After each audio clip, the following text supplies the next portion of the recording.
पहाड़ टीवी और मैं हूं आपके साथ स्मिता पटवार। चलिए रुक करेंगे उत्तराखंड की तमाम बड़ी खबरों का, लेकिन उससे पहले एक नजर आज की हेडलाइंस पर। 11वीं के छात्र ने बनाया भारतीय सेना के लिए मॉडल, आतंकी घुसपैठ सहित आकाशीय हमलों को रोकने में करेगा मदद। हल्द्वानी में फैक्ट्री की बेकाबू बस वन विभाग के चेक पोस्ट में घुसी, कई श्रमिक घायल। दोस्त के साथ हरिद्वार घूमने आया युवक 9 दिन से लापता, परिजन जता रहे हत्या की आशंका। कर्णप्रयाग के राजकीय इंटर कॉलेज की कक्षा 11वीं में पढ़ने वाले विज्ञान विषय के 16 वर्षीय छात्र कमलेश आगरी ने देश में बाहरी और भीतरी आतंकी हमलों से बचने के लिए एक मॉडल तैयार किया है, जिसके द्वारा सीमा पर 200 किलोमीटर पहले ही किसी प्रकार की संदिग्ध गतिविधियों या घुसपैठ को प्रोजेक्ट में लगे सेंसर पहचान लेंगे और उनको नष्ट कर देंगे। कमलेश के इस मॉडल का चयन राष्ट्रीय स्तरीय विज्ञान प्रतियोगिता के लिए हुआ है। छात्र कमलेश ने बताया कि देश में आतंकवादियों या अन्य घुसपैठियों द्वारा बाहरी सीमाओं से देश में घुसने का प्रयास किया जाता है। ऐसे में उनके द्वारा भारतीय सेना के लिए सोलर से चलने वाला एक मॉडल तैयार किया गया है। मेरा नाम कमलेश आगरी है।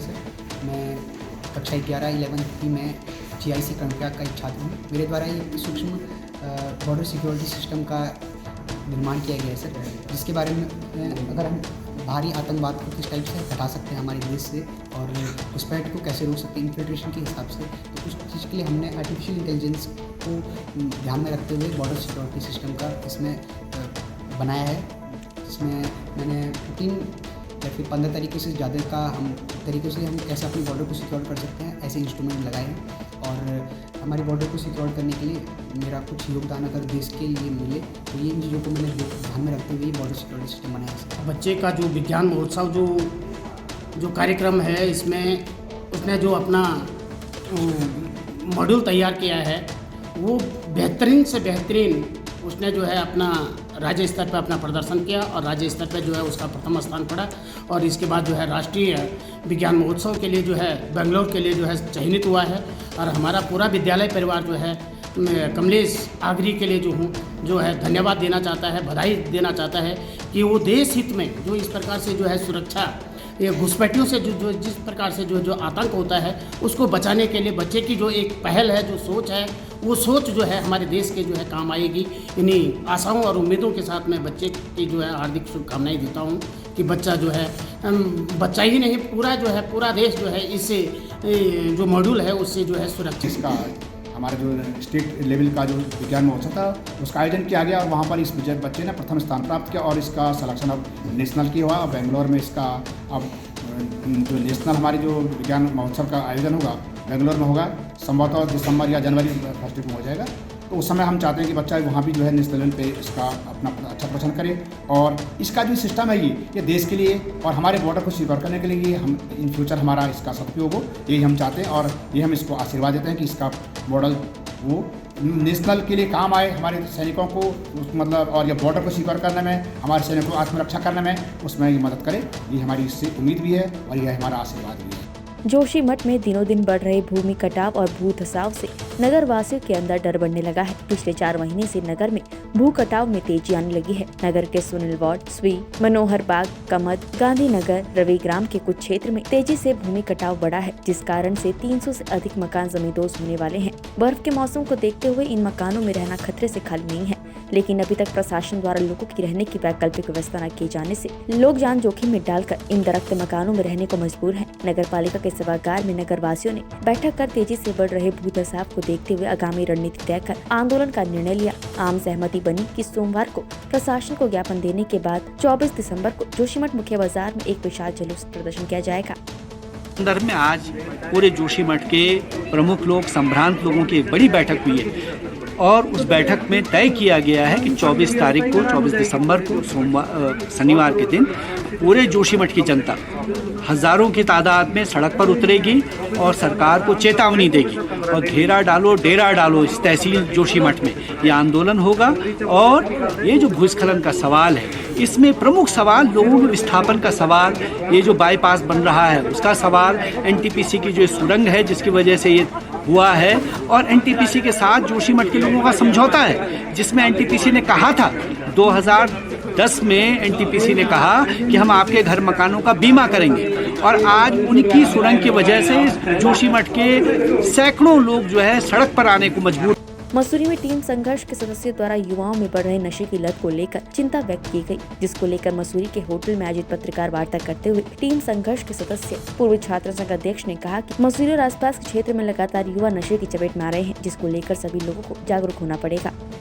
बात हो जाए सर, जिससे कि ये एटलीस्ट ये तो हो कि हमारे जो बच्चे इस घर में फंस चुके हैं वो इस घर से वापस आने का कोई ना कोई ऐसा समाधान निकले, जो कि मेरे कहने से या मेरी टीम के कहने से कुछ नहीं होगा। ये पूरा का पूरा जो समाज है ये इकट्ठा हो, कलेक्टिवली इसको काम को करे। पर मैं ये बोलना चाहूँगा इस नशे के ऊपर, क्योंकि नशा जो है पूरी पीढ़ी ख़त्म कर देगा, और पीढ़ी ख़त्म हुई तो हमारा जो उत्तराखंड का हमको जो इतना हमने बलिदान दिया उत्तराखंड को, या इसके आंदोलन के लिए हमने इतनी, हमारे बुजुर्गों ने इतनी अपनी लाठियाँ भी खाई है, डंडे भी खाए, जेल भी खाई है, बेइज्जती भी हुई है, तो उसका तो आज सिस्टम खत्म हो गया ना। जो अब बच्चे जो पीढ़ी आई थी वो तो नशे की तरफ जा रही है, खत्म होती जा रही है। तो यही नहीं पता, जो चीज़ गवर्नमेंट ने ही बैन कर रखी है तो उसमें कुछ ना कुछ तो लक्षण होंगे कि वो बैन करी गवर्नमेंट ने। अल्कोहल आपकी मिलती है ना आपके वाइन शॉप पे, ये क्यों नहीं मिलता? ये सोचने का विषय है भाई। बच्चा जब ये चीज़ कर रहा है तो सिर्फ एक बार ये दिमाग में लग, हाँ यार, अगर ये चीज़ अगर गवर्नमेंट अगर किसी को अलाउड कर रही है, मतलब वाइन शॉप में अगर मिल रही है, तो यार ये सोचो गवर्नमेंट ने ये क्यों बैन कर, कुछ सोच समझ के तो रखा गवर्नमेंट ने। तो पहले तो सेंस अपना इसके ऊपर लाओ, तब बात की बातें हैं। और दूसरी चीज़ बोलूँगा, मैं पेरेंट्स को बोलना चाहूँगा, जो माँ बाप हैं, और ख़ास से माँ को, कि आपको ये देखना है कि बच्चा घर में आ रहा है तो उसकी एक्टिविटीज़ क्या है। आंखें लाल तो नहीं हो रखी है, जवान तो नहीं लड़खा रही, बात में तबीयत तो नहीं ख़राब होती है, हर 5 दिन में, हर दूसरे दिन तबीयत तो नहीं ख़राब होती है। किस समय कि हमने प्रेस कॉन्फ्रेंस करी है, उसमें सिर्फ हमारा एक ही मोटो है कि हम जो हमारे बच्चे हैं शहर के और स्कूल कॉलेजेस जो भी हैं, जहाँ भी छात्र हमारा पढ़ता है, हम उन सबको लेके एक अभियान चलाएंगे और उसमें हमारा पूरा एक संघर्ष टीम हमारी रहेगी और हम डोर टू डोर ना करके स्कूलों में जाएंगे, जिससे कि वहाँ ये बताएंगे कि आप सबसे पहले क्यों नशे की तरफ जा रहे हैं, या नशा इतनी बड़ी उपलब्धि आज मसूरी में कैसे हो पा रही है नशे की। तो कहीं ना कहीं हम ये कहना चाहेंगे कि माँ बाप हो या फैमिलीज़ हो, नशे के लिए एक ताज़ा मामला तहसील बिरोखाल की नागपुरी टू सरायखेत सड़क का है, जहां पर आजकल पीडब्ल्यूडी सड़क निर्माण कर रही है। निर्माणाधीन सड़क के बॉन्ड में उक्त सड़क पर डंपिंग जोन है, जबकि धरातल पर एक भी डंपिंग जोन नहीं है। उक्त नई बन रही सड़क के मलबे ने नेशनल हाईवे 121 और उसके सामने से रिखणी खाल जा रही सड़क को बाधित कर दिया है। इसके साथ ही मौके पर कई बांज और चीड़ के जंगल को बड़ा नुकसान पहुंचा है। इसके बावजूद भी वन विभाग के अधिकारी अर्ध निंद्रा में सोए हुए हैं। आपको बता दें कि उक्त जगह पर पहले भी लैंडस्लाइड के कारण हादसे हुए हैं और अब उक्त सड़क के मलबे के कारण आने वाले समय में अधिक दुर्घटनाएं हो सकती हैं। मैं हूँ इंद्रजीत सिंह असवाल और इस समय मौजूद हैं हम नाकुरी टू सरायखेत, एक नया मार्ग बना रही है पीडब्ल्यूडी बैजरो, और उसके ठीक नीचे है यहाँ पर 121 राष्ट्रीय राजमार्ग रामनगर टू थलीसैंण, और उससे नीचे एक सतपुली के लिए मार्ग जा रहा है। और यहाँ पर आप देख सकते हैं, सीधे सीधे मैं कैमरामैन से दिखाना चाहूँगा कि वो दिखाएं कि यहाँ पर किस प्रकार से बांज के जंगल का पूरी तरह से नाश कर दिया गया है। कई पेड़ टूट गए हैं इसमें, और जो नए आने वाली पौध होगी उसका तो कोई पता ही नहीं है। ऊपर से आप देख सकते हैं कि किस प्रकार से पत्थर लगातार नीचे गिर रहे हैं, और नीचे जो इस समय लगातार मार्ग डामरीकरण चल रहा है उसमें भी इसमें व्यवधान पैदा हो रहा है, यानी कि उस मार्ग को भी ये तोड़ रहा है और उससे नीचे वाले मार्ग को भी ये तोड़ रहा है और जंगल को भी ये तोड़ रहा है। इसमें विभाग के द्वारा यहाँ पर डंपिंग जोन भी बनाए गए हैं, लेकिन वो डंपिंग जोन केवल कागज़ों में बनाए गए हैं, मौके पर कोई भी डंपिंग जोन नहीं है। हमने पीछे भी आपको एक वीडियो में दिखाया होगा कि किस प्रकार से जो हरे भरे पेड़ हैं उनको तोड़ दिया गया है, किस प्रकार से नीचे जो हमारा बांज का जंगल है, जबकि आपको मालूम है कि बांज के जंगलों के कारण कई सड़कें और कई निर्माण कार्य बरसों से अटक रखे हैं। लेकिन यहाँ पर जो कार्यदायी संस्था है, जो ठेकेदार हैं या जो विभागीय अधिकारी हैं, उन्होंने इस चीज़ को सीधा दरकिनार किया है और उनके द्वारा यहाँ पर कई सैकड़ों पेड़ों को तोड़ दिया गया है। अब देखना ये होगा कि हमारी इस खबर को दिखाने के बाद जो स्थानीय प्रशासन है, जो जिला प्रशासन है, जो वन विभाग है और जो पीडब्ल्यूडी है, वो क्या कार्रवाई करता है। प्रदेश भर में चर्चित तीसरी कक्षा में पढ़ने वाले छात्र की मौत और उसके आरोप में प्रबंधक के जेल जाने के प्रकरण में स्कूल प्रबंधन की तरफ से प्रेस वार्ता का आयोजन किया गया, जिसमें स्कूल प्राचार्य प्रबंधन समिति के सदस्यों और पदाधिकारियों ने शिरकत की। उन्होंने कहा कि उनके साथ राजनीति हो रही है, कुछ लोग जानबूझकर इस मुद्दे को हवा दे रहे हैं। स्कूल प्रबंधक के पुत्र ने कहा कि स्कूल प्रबंधक का काम प्रशासनिक स्तर को बनाए रखना होता है, न कि कक्षा में जाकर पढ़ाना, और जब क्लास में गए ही नहीं तो आखिर कैसे उन्होंने इस मासूम छात्र की पिटाई कर दी। उन्होंने कहा कि उनके पिता प्रबंधक डॉक्टर जीशान अली के पास मृतक बच्चे के पिता की कॉल आई, जिसमें मृतक के पिता उस दिन पूछ रहे थे कि उनके बच्चे के साथ किसी अध्यापक द्वारा मारपीट की गई है, जबकि उसकी मृत्यु के बाद वो कुछ राजनीतिक लोगों के बहकावे में आकर ये सब कर रहे हैं। उन्होंने कहा कि उन्हें पूरी उम्मीद है कि कोर्ट और पुलिस जांच कर छात्रों के भविष्य के साथ किसी तरह खिलवाड़ नहीं किया जाएगा। वो एक इदारा है और वो एक किसी पर्सनल आदमी का ना होकर वो एक समाज का इदारा है, और जिस इंसान के ऊपर आप राजनीतिक प्रतिद्वंद्विता को लेकर आप एक पर्टिकुलर एक इंसान को, एक इंडिविजुअल इंसान को निशाना बनाया जा रहा है, मैं उनको ये बताना चाहता हूँ कि एक स्कूल है, स्कूल की एक कमेटी है, उस कमेटी ने उनको डॉक्टर जीशान अली को ये जिम्मेदारी दी हुई है कि वो मैनेजर की भूमिका में निभाएं। एक मैनेजर का काम यहाँ पर सबको पता है, जितने पढ़े लिखे लोग हैं, जितने भी अनपढ़ लोग हैं, जितने भी सोशल वर्कर हैं, उन सबको पता है कि एक मैनेजर का काम ये है कि वो स्कूल के प्रशासन को जिम्मेदारी के साथ तमाम लोगों को उनकी जिम्मेदारियों को निर्वहन करने के लिए उनको अपॉइंट करे। He is not liable to teach, he is liable to administrate, he is not liable to teach or to get an idea about how things work in the classroom। तो वो क्लासरूम में क्या हो रहा है वो इसके लिए जिम्मेदार नहीं है। आप किसी भी कानून को उठा लीजिए, आप किसी भी कानून की किताब को पढ़ लीजिए, वो सिर्फ प्रशासन करने के लिए वहाँ पर एक अपॉइंट किए हुए कमेटी से मेंबर हैं, सबको पता है। बस मेरी हाथ जोड़कर यहाँ पर जो हमारी प्रतिनिधि है ममता राकेश, जो हमारी चेयरमैन है श्रीमती सहती देवी, जो यहाँ के प्रमुख हैं, मैं उन सब से मैं विनती करता हूँ कि इस समाज के लिए आप भी उतना ही काम कर रहे हैं जितना एक शिक्षा का मंदिर काम कर रहा है। अगर एक विधायक का काम ये है कि उस जनता की समस्याओं का उनकी सेवा करे, तो एक विद्यालय के प्रबंधक का, वहाँ के शिक्षकों का ये जिम्मेदारी है कि वो उन बच्चों को पढ़ाए, उनकी शिक्षा के लिए जितनी भी जिम्मेदारियां हो सकती है उनका पूर्ण रूप से निर्वहन करें। तो मैं माननीय विधायक ममता राकेश, श्री सुबोध राकेश, श्रीमती सहती देवी, करणवाल जी, मैं सबसे ये अनुरोध करता हूं कि आप इंडिविजुअल जो नफरत है या फिर जो पॉलिटिकल जो हमारे मतभेद है उनको एक तरफ रखें, सोशलाइज हों, सोशलिज्म पर बात हो, हमारा साथ दें।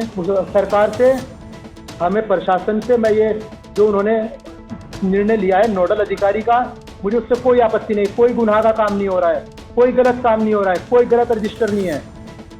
नोडल अधिकारी है, 1 दिन के लिए आए, 1 साल के लिए आए, 10 साल के लिए आए, स्कूल का काम पढ़ाने का है। नोडल अधिकारी से हमारा कोई मतलब नहीं है। बच्चे आएंगे, टीचर आएंगे, पढ़ाएंगे, उनकी अटेंडेंस लगाएंगे, घर जाएंगे, इसके अलावा कोई काम नहीं है। वो सीज किए हैं, नोडल अधिकारी आएंगे, चेक करेंगे, उसके बाद जो भी कोर्ट फैसला लेगा मुझे वो फैसला स्वीकार्य होगा।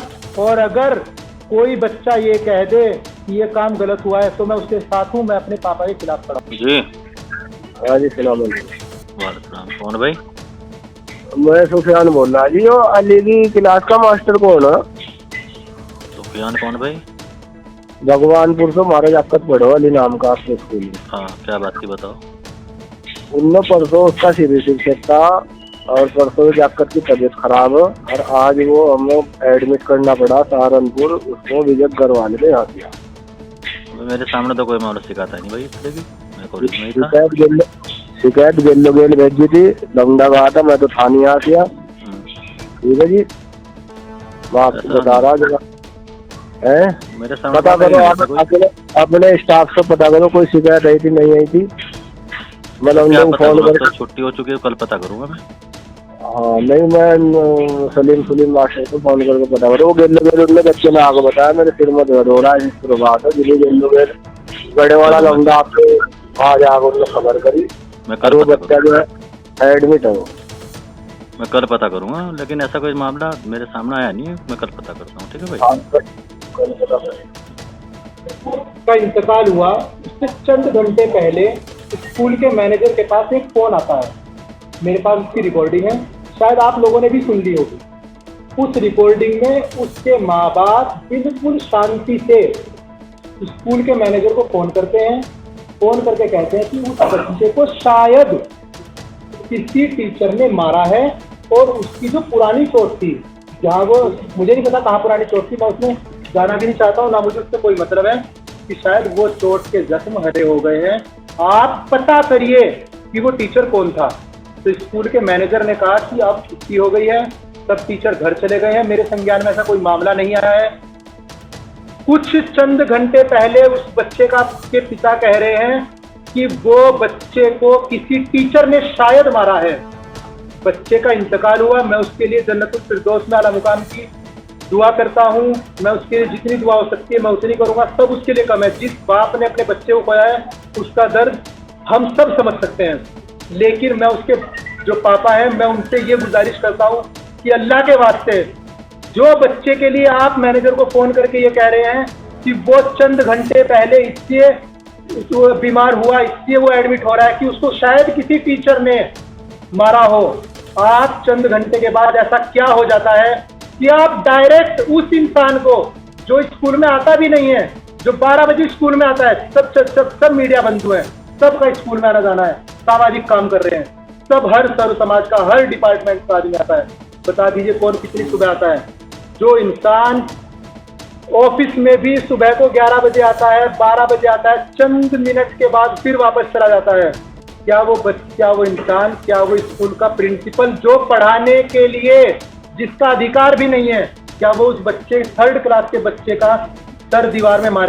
सितारगंज चिका घाट के पास स्विफ्ट कार और बाइक की जबरदस्त टक्कर हो गई, जिसमें बाइक सवार दोनों युवक गंभीर रूप से घायल हो गए।